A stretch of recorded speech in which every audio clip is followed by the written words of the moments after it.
Hola, ¿cómo están? Bueno, otra entrevista que tenemos el lujo de realizar. En esta ocasión con Agustín Barletti, un periodista, pero además profesional, abogado, además con una larga trayectoria en muchas cuestiones y que la verdad ha sido una de las fuentes de inspiración y de conocimiento para muchas de las cosas que hoy transitamos quienes estamos en los puertos. Y además un deportista.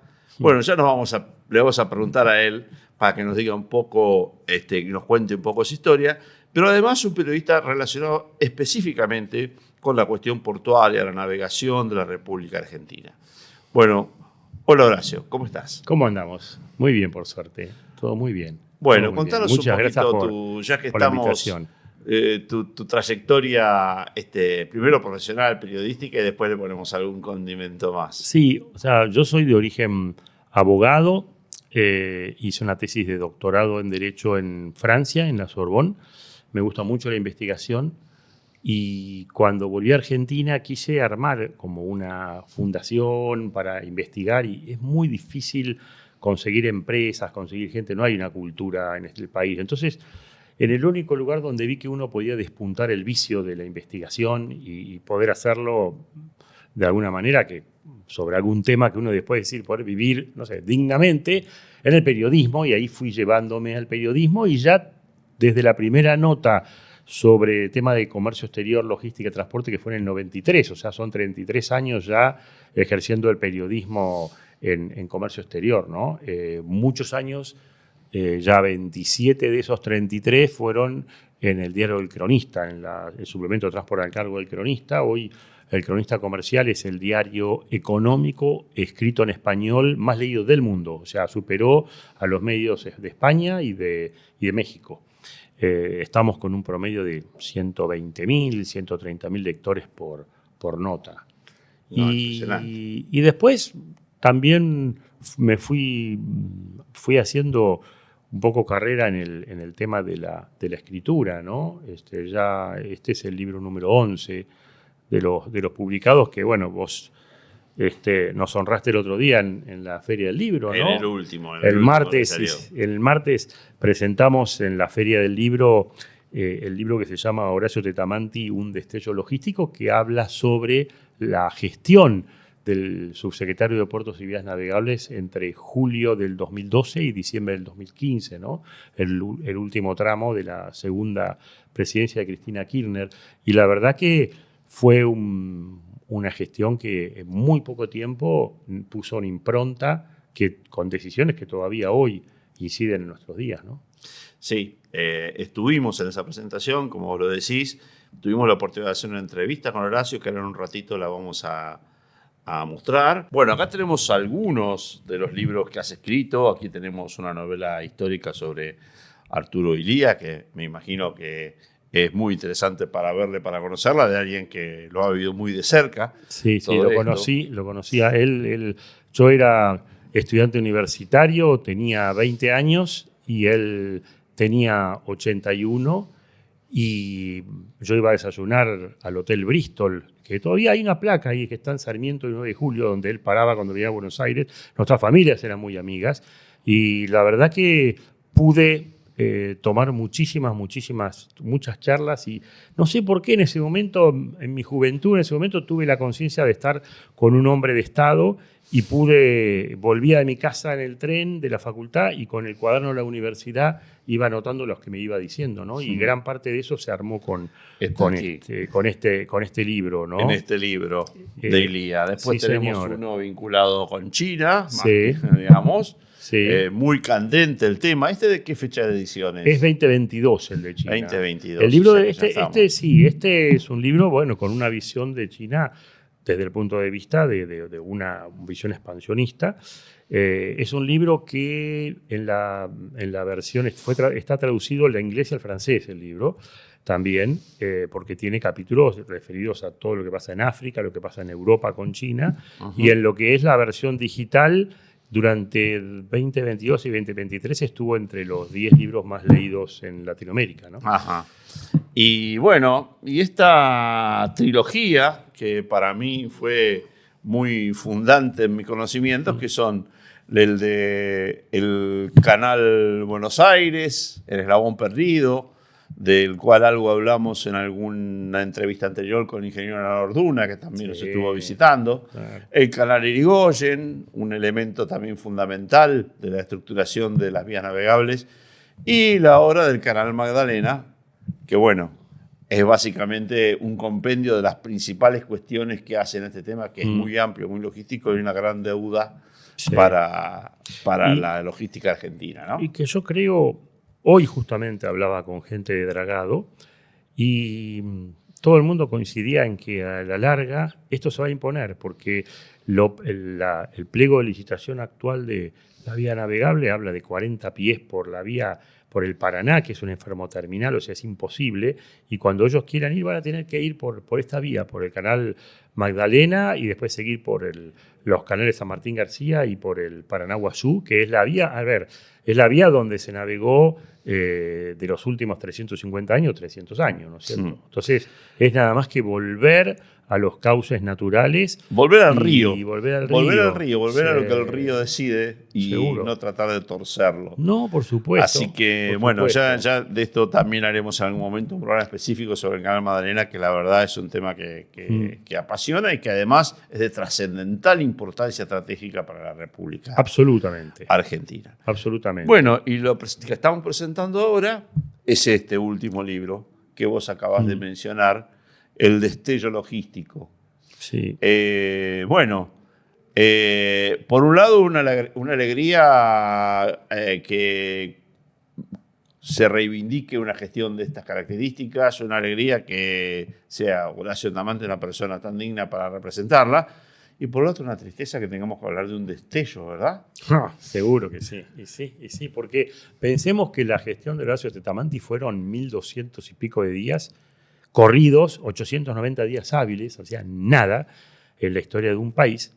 Y bueno, la verdad es que se hizo muchísimo. Y todo, prácticamente las decisiones más importantes de esta gestión fueron borradas con el codo por la gestión que siguió, por la gestión de Jorge Metzi de las vías navegables. Pero bueno, son posturas diferentes, pero yo creo que la historia, que es un juez incorruptible y que a la larga da su fallo para unos y para otros, ya Incri sabe para dónde fue, ¿no? Que quiénes son los que tenían razón y quiénes son los que se equivocaron, ¿no? Bueno, vamos a ver si hay posibilidad de recuperarlos en algún momento, porque es trascendental para nuestro país. Aquí en el mismo prólogo lo dice y estaba implícito en estas charlas, la importancia de tener primero una mirada estratégica, tener una mirada de planificación, tener convicciones, tener cierta dosis importante de patriotismo para decir las cosas que hay que hacer por el bien del país. Y en segundo lugar, esas convicciones acompañarlas de eficacia. Por supuesto. Porque básicamente después tenemos que tener el equipo, la gente y los procedimientos para que esas cosas que planificamos puedan hacerse realidad. Y bueno, lamentablemente esos tres elementos, el patriotismo, las convicciones y la eficacia, cuando aparecen juntos es un destello. Todavía no pudimos hacer que eso sea una situación permanente, que tengamos una línea... A ver, es más, yo destacaba en la presentación, y está destacado aquí, la honestidad, la transparencia y la austeridad de la gestión de Horacio Tetamanti. Y después yo pensaba, ¿no? En un país normal, todos los funcionarios debieran ser honestos y los que están al cargo son los más probos. Y acá nosotros llegamos tan bajo, y los ejemplos los vemos hoy todos los días, ni hablemos. Llegamos tan bajo que hoy ser honesto es un capital político. Es triste, pero es así. Entonces, cuando nosotros vemos que Horacio Tetamanti le termina su gestión y le hacen una auditoría que le cuentan hasta la cucaracha del baño, y la auditoría que hace el ministerio de Guillo Dietrich concluye en que no había un centavo que estuviese fuera de lugar, y parece que eso hoy fuese algo extraordinario. Tiene que ser lo normal, ¿no? Y cuando vos hablas de planificación y la visión de futuro de este hombre Horacio Tetamanti había incluso pergeñado, todo está en este libro, había pergeñado cuando un sistema de puerto de aguas profundas, pero pensando que justamente con un Hubble en La Plata, en la ensenada de Barragán, pero a tal punto él imaginó un sistema no solamente de puertos, sino de navegación, de cabotaje, que podía llegar a quebrar el gran drama que tiene la Argentina de ser un monstruo con una cabeza gigante y un cuerpo raquítico, que es toda la gente de la Ciudad de Buenos Aires. Él imaginó, y él imagina en un sistema de cabotaje,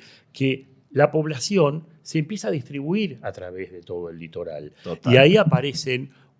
Hoy, por ejemplo, es inimaginable pensar que haya un puerto de aguas profundas de contenedores en Quequén, por ejemplo, porque no hay mercado. Pero el día de mañana, con un sistema de cabotaje como el que está planificado, sí, porque la población se iba a diseminar de otra manera. O sea, hasta ese punto se estaba pensando la Argentina, ¿no? Sí, por supuesto. Por supuesto que hablar de poblar es fácil, pero si no se establecen los vínculos para que esa población sea factible, digamos, nos encontramos con extremos en donde hay que mandar prácticamente aventureros a ocupar lugares, a ocupar espacios.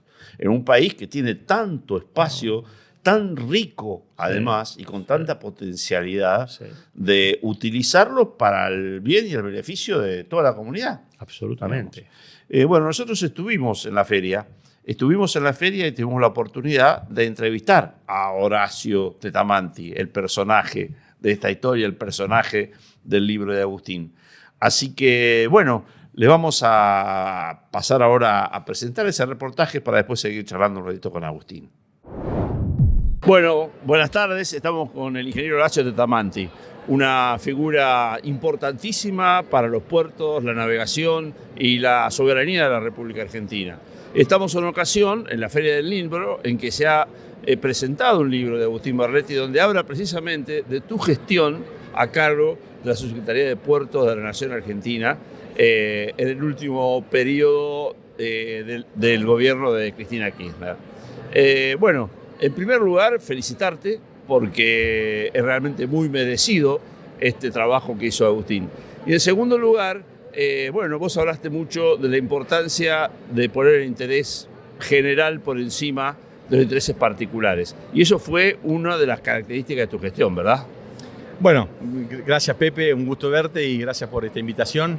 Sí, estábamos un poco reflexionando acerca que lo natural, digamos, es que los ciudadanos que se dedican a su profesión, a su oficio, en algún momento por las circunstancias de la historia es una obligación inclusive ocupar estos cargos tan importantes, ¿no? Como yo decía, de los bienes comunes, que son los cargos públicos de este nivel de responsabilidad. Y creo que cuando uno asume, porque efectivamente nadie es obligado a un cargo de estas características en el orden público y político, lo debe hacer con ese juramentarse, digamos, a colocar por encima de todo los intereses comunes, los intereses públicos, que eso no quiere decir en desmedro de los intereses privados, que son tan legítimos. Lo que pasa que evidentemente cuando uno está en esa complejidad, en esa alta responsabilidad, tiene que armonizar, tiene que encontrar los caminos comunes para que realmente sea beneficiado, pero siempre poner por encima el interés público. Y de pronto en esas circunstancias, a pesar de que uno echa los esfuerzos como para poder coordinar, puede ser que haya incompatibilidad y que lógicamente el funcionario tiene que dirimir a favor del interés público y que eso lleva a conflicto y que el funcionario tiene que estar en condiciones de soportar, como nosotros y como muchos otros, que incluso la han pasado peor, que han perdido su libertad por la defensa de sus convicciones en este cargo y en otros muchísimos más importantes, dejaron testimonio. Y yo, más allá que realmente me resulta un poco incómodo porque no estoy acostumbrado a esta exposición, me pareció sí oportuno que hayan pasado 10 años. Suficiente tiempo para que todo lo que tenía que decirse o todas las calumnias que se podían haber dicho, los tiempos para demostrarlos. Y que, bueno, pasado el tiempo, el hecho de poder estar como hoy compartiendo con compañeros, trabajadores, con empresarios importantísimos del orden portuario, con formadores de opinión, con periodistas, con técnicos, bueno, quiere decir que lo hemos hecho lo mejor que pudimos, o bien, digamos, seguramente hemos cometido errores, pero fue una experiencia hermosa. Y bueno, y es importante también que Barletti haya, como lo explicó, podía haber hecho de estos notas de muchos otros subsecretarios, digamos, que haya elegido la nuestra no deja de ser un honor para nosotros. Y para nosotros también es importante que un periodista de la magnitud de Agustín haya plasmado no palabras o discursos o situaciones, sino papeles firmados y cosas escritas y realidades que hoy están plasmadas en la realidad de los hechos, que dan luz a una gestión para que sea evaluado con justicia. Y yo creo que todo el equipo, porque esto no lo hace una persona, ¿no? Es decir, vos has tenido también responsabilidades muy importantes y sabés que un puerto y una subsecretaría, una secretaría de Estado no se maneja una persona, tiene que ser un equipo muy complejo que hoy estaba presente, gracias a Dios, todos, sin excepción, y que seguramente ha habido conflictos entre nosotros no fáciles de resolver. Quiere decir que, bueno, no tan mal no lo hemos hecho. O sea que, bueno, contento con esto y ojalá, sabiendo que lamentablemente la realidad no es buena, el área nuestra en particular está sufriendo hablando de destellos, de unas oscuridades muy profundas como nunca antes observamos. Ojalá que este libro y otros esfuerzos, como por ejemplo el que tú has hecho denodadamente y que también has pagado costos y también sos una persona que no está dispuesta a entregar ninguna convicción en el camino, cueste lo que costare. Bueno, entre todos, sumando estos pequeños destellitos individuales, en algún momento se haga la luz y la Argentina tenga por fin un sistema de navegación que sea bueno para todos los argentinos, ¿no? Bueno, básicamente se trata de eso, de juntar energías, juntar voluntades para que ese destello se transforme realmente en una luz que ilumine una nueva Argentina. Decinos un poco, volviendo entonces al día de hoy, ¿cuáles son los desafíos más importantes que te parece que deberíamos encarar en una nueva gestión patriótica de nuestras vías navegables? Bueno, quedó demostrado que el tema soberanía no es un abstracto, que en el tema de la soberanía es imprescindible para mejorar la mesa de los argentinos de todos los días. Y que a la vera de nuestros ríos no se le dirime una historia, una abstracción o una visión idealista de la Argentina, sino que se dirimen intereses concretos donde se juega el cotidiano de los argentinos, el trabajo de los argentinos. Y hemos demostrado que la soberanía también es economía, porque hemos demostrado también que aquello que va contra la soberanía argentina también va contra la economía de los propios intereses extranjeros que lo promocionan. O sea, darnos cuenta que a veces nuestro país ya ni siquiera está en manos de intereses extranjeros, está en manos de deseos transitorios de intereses extranjeros que van a pelear un bono anual más que cualquier, no les importa inclusive el interés de su propia empresa. Con lo cual, más que nunca, el primer paso de la pregunta es recuperar la soberanía del Paraná. Y tenemos las herramientas, no voy a decir ahora cuáles son los caminos, pero están muy claros y son muy sencillos. Es decir, así como la 1108 fue una carilla, la 584 fueron 2 carillas, la recuperación de la soberanía del Paraná depende de media carilla. Depende de media carilla y la firma de un canciller nada más.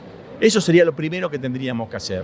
Recuperada la soberanía plena, poner a desarrollar un sistema de navegación que creo que en el libro de Orduna lo describe con tal precisión que no hace falta que yo agregue nada, y poner en marcha ese proyecto de navegación para beneficio de los propios intereses que hoy le juegan en contra, para los intereses de las economías regionales, para bajar los costos logísticos que asfixian nuestra economía, para hacer una redistribución hasta demográfica de una Argentina macrocefálica con el 50% de su población alrededor del puerto de Buenos Aires, que también es un subproducto de esta forma de navegar. El puerto de Buenos Aires ha sido responsable de muchas cosas que nos pasan. Bueno, esa cuestión no es tan difícil. Empezamos a hacer el camino. Lamentablemente nos sucedió otro gobierno que se dedicó sin analizar, porque yo creo que el presidente Macri nunca tuvo noción clara de las decisiones que estaban tomando, prácticamente demolió todo el esfuerzo que habíamos hecho. Pero quedó, como decía Barletti, ese destallo. Hay que tomar esa navegación y te vuelvo a repetir, soberanía, costos, trabajo argentino, buque de bandera nacional, navegación por agua, volver al agua, para que el agua permita dar esa mejora sustancial. Lo que cuesta $1 por agua, cuesta 10 en un ferrocarril y cuesta 100 en un camión. Este país no puede estar con el 84% de su matriz de logística volcada al camión. Nos condena como país y nos compromete hasta la propia la integralidad argentina de cara al futuro. O sea que bueno, es una cuestión de importancia tal que Dios quiera, como vos decís, tengamos la capacidad de alumbrar un gobierno que tenga la determinación, la convicción y la fuerza para llevar adelante esto y que no repitamos una frustración que creo que tanto vos como yo y muchos otros la sufrimos en carne propia. Tal cual. Entonces, sentimiento de patria. Ahora le agregamos también planificación estratégica, le agregamos también la voluntad de hacer las cosas, la eficacia en hacerlas y el concepto del desarrollo para la felicidad del pueblo de la República Argentina, ¿no? Así que bueno, Horacio, muchas gracias por estos minutos. Felicitaciones por tu gestión en aquel momento. Felicitaciones por haber seguido siempre estando, reforzando con estas mismas convicciones. Y bueno, y por el ejemplo que significa para que podamos seguir trabajando las generaciones presentes y futuras por una patria mejor para todos y todas. Y para que, bueno, en este marco, los puertos de mi país sean una herramienta para ese desarrollo, para esa mejor vida, y que los puertos de mi país se comprenda y se entienda que son de interés público, de interés general, de interés de todos, porque afectan, como vos dijiste, lo que llega a la mesa de cada uno de nosotros. Muchas gracias. No, gracias a vos, Pepe, por estar acá y bueno, sigamos trabajando en esto que tanto nos apasiona. Bueno, como ven, una persona muy locuaz, muy claro sus conceptos y muy enfocado en el destino de nuestro país, el destino de grandeza de nuestro país. Y como a mí me gusta decir, una de esas personas que primero es patriota y por eso se dedica, en este caso, a una actividad política dentro de lo que fue la gestión de un gobierno y que está siempre dispuesto a seguirlo trabajando. Bueno, Agustín, la verdad que una excelente oportunidad de profundizar y aprender, porque por lo que pude empezar a leer de este libro, ya hay muchas cosas que me interesan y a pesar de que, bueno, me tocó también alguna vez charlar bastante con Horacio, en mi gestión en el Puerto de La Plata, yo tenía el orgullo de tener las cartas náuticas de todo el sistema colgadas en las paredes y todas esas intervenidas con fibrón por Horacio de Tamanti. Así que fue un poco un profesor mío en estas cuestiones también. Así que se lo agradezco muchísimo. Y una persona de avanzada. Hoy estamos hablando de todo el dragado y de cuánto vamos a pagar y de todo. Él había hecho un acuerdo con China para traer todo un plantel de dragas de última generación. Estamos hablando de eso, fue en el año 2013, se pagaba en un préstamo que daban los mismos chinos de $1.000 millones, se pagaban $100 millones por año. O sea, ya hubiésemos terminado en 2023 de pagar eso y hoy tendríamos un plantel de dragas de primerísimo nivel, podríamos estar dragando nosotros la aerovía, no estaríamos hablando del canal Magdalena porque ya lo hubiésemos dragado. Y el país gastó mucho más de 100 una millones oportunidad de perdida. Una oportunidad perdida. Tantas. Sí. Y creo que un poco también está implícito algo que a mí me suele también llamar la atención, que es este esquema de que, porque tú escribiste este libro vos que habla del proyecto de expansión de China, y seguramente que debe haber 100 libros o 1000 libros que hablan del proyecto de expansión de Estados Unidos y del sistema occidental. Y en todo eso, bueno, tener esta mirada de decir, bueno, ¿y nosotros dónde nos paramos en todo eso? Claro. Entonces, a mí me gusta pensar en una interdependencia digna, en una forma en donde nosotros podamos tener nuestra autonomía, nuestra soberanía, tomar nuestras decisiones y tener la oportunidad de aprovechar las condiciones favorables y hacer los intercambios que correspondan con quien sea, con China o con Estados Unidos. Y en el momento, recién hablábamos de Arturo Illia, de la novela de Arturo Illia. Arturo Illia es el primer presidente de toda la historia del mundo occidental en comercializar con China.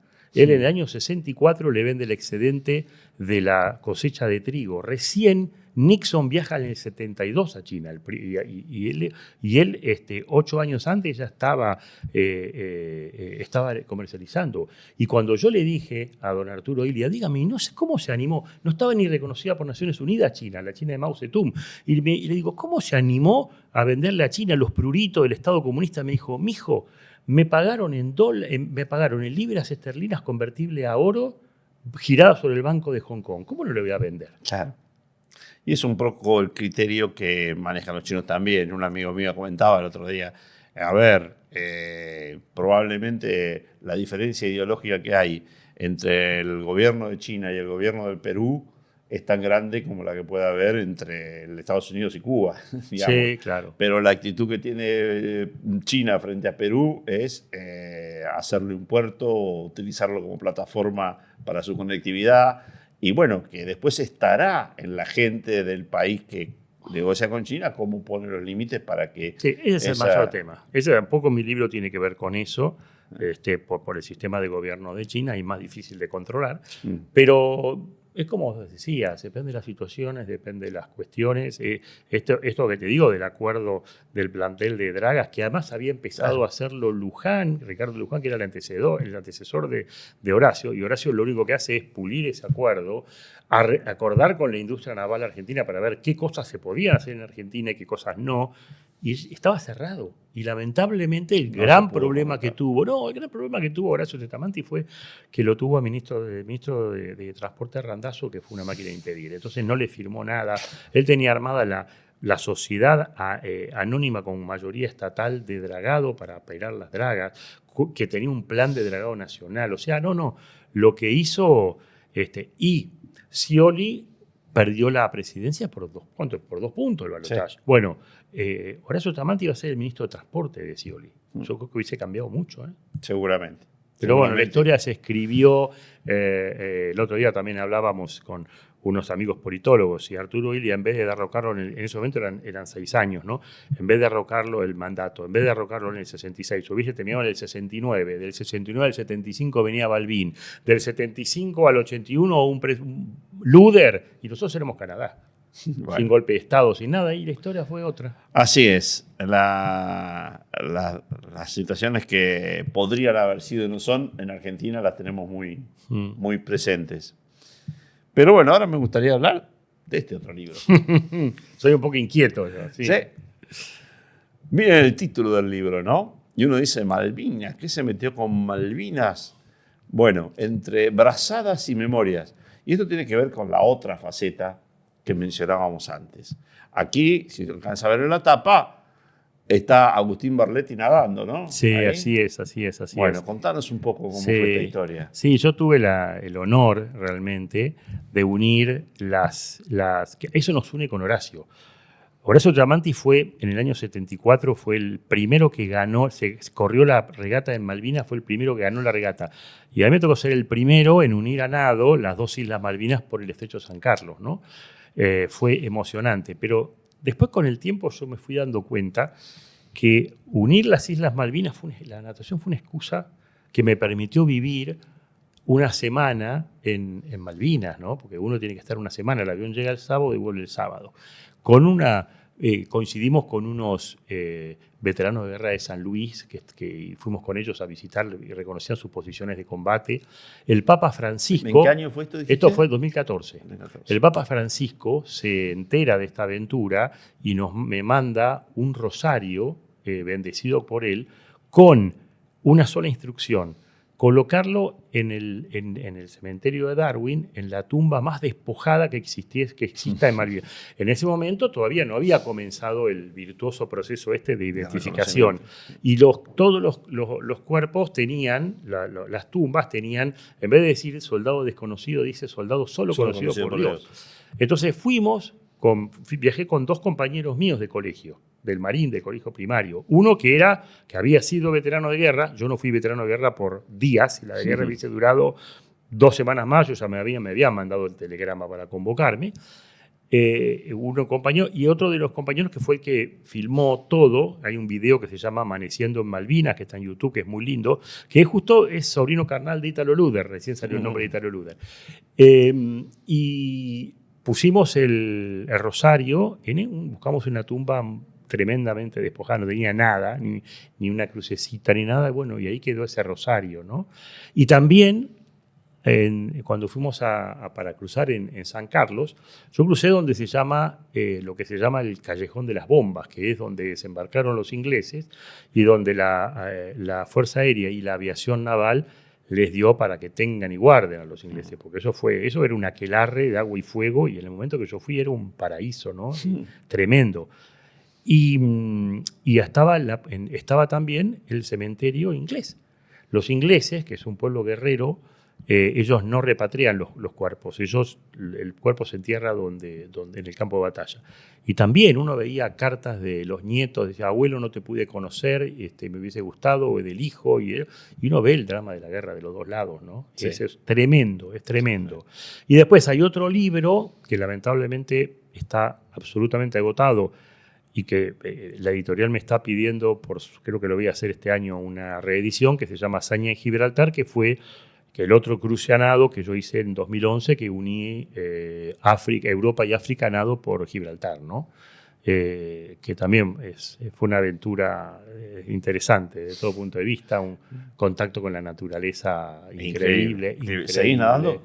Yo nado, bueno, en noviembre del año pasado uní la triple, en Montecaseros Corrientes está la triple frontera más austral de América. Está Brasil, Uruguay y Argentina. Y hice el cruce, uní los tres países. Eso fue en noviembre. Y en octubre, en Miami, Estados Unidos, corrí en aguas abiertas 10 kilómetros. O sea que, yo nado 4, generalmente trato de nadar 4.000 yardas, que son, no sé, un poquito menos serán 3 kilómetros, sí. 3 kilómetros 600 más o menos. Todos los días en piscina, ¿no? Ajá. Sí, es como una manera de...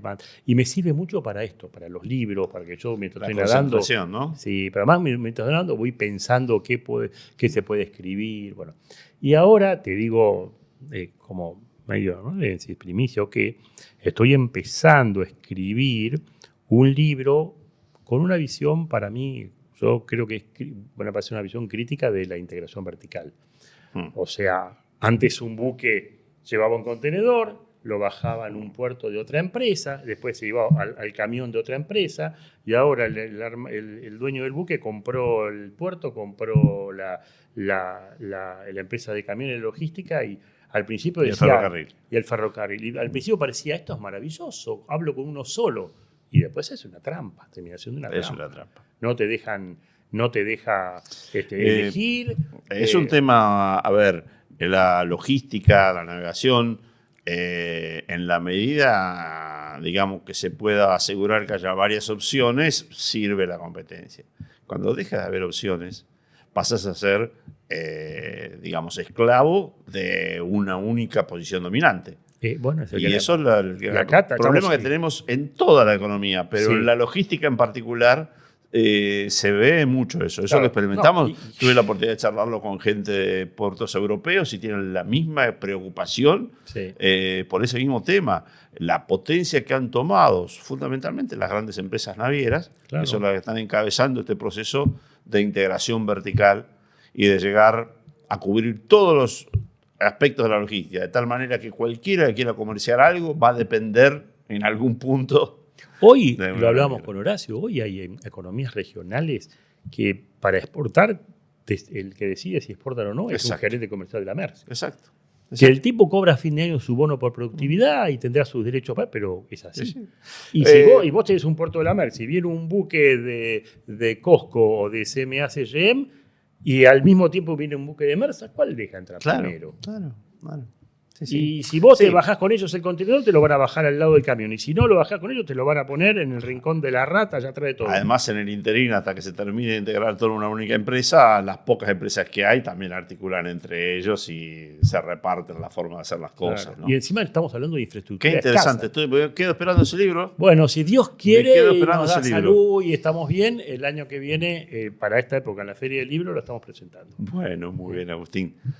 Bueno, muchas gracias, Agustín. No, por favor. Un honor haberte tenido aquí insisto, una de las personas que logró a través de su literatura hacerme apasionar por estos temas y que, bueno, y creo que también significa esta literatura y tu acción permanente y tu acción en El Cronista un modo de hacer llegar al público en general la importancia que tienen este tipo de cosas. Los puertos, la navegación son una cuestión de interés general. Sí. Bueno, nosotros siempre decimos en este programa que los puertos cuentan. Bueno, cuentan y cuentan también los libros de Agustín y bueno, y queremos contribuir humildemente desde este pequeño espacio para que esto llegue al público mayoritario y que se haga cargo de su propio interés, que es que los puertos, la navegación, los sistemas logísticos estén al servicio de una mejor vida, de un mejor vivir, de un buen vivir de toda la población. Muchas gracias.